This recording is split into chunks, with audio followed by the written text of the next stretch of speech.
دیسا بینر نجاب پیواژه آشتی و جواکا دموکراتیک روژاوا سرکه یا باکوری کردستان و ترکیه لسر پیواژه کار و خبات دم پارتی جید دومن افسرو که دم پارتی تنجر باکرهان لباجار ترکیه آیدنه آخوی و گود هکه برز او جلان گارانتی دابه ده شر در نکوه.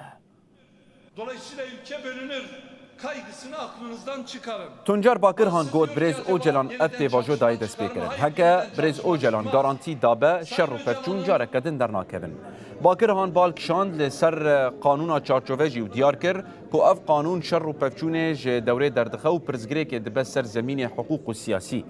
باکرهان گود اف قانون گاوا دست بکیه و جوه و شونده پیوستی بگاوین دموکراتیک بوینه هیه.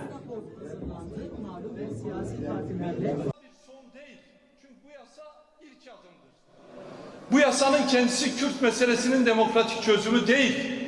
Bu yasanın kendisi Alevlerin eşit yurttaşlık hakkının yasal statüye kavuştuğu yasa değil. Bu sadece şiddet zeminini ortadan kaldıran, hukuki ve siyasi zemine kavuşturan bir yasadır. Bir önemdedir. İlk defa Kürt meselesi meclis zemininde kendisine bir yer buldu ve bir yasayla birlikte aslında meclis kayıtlarına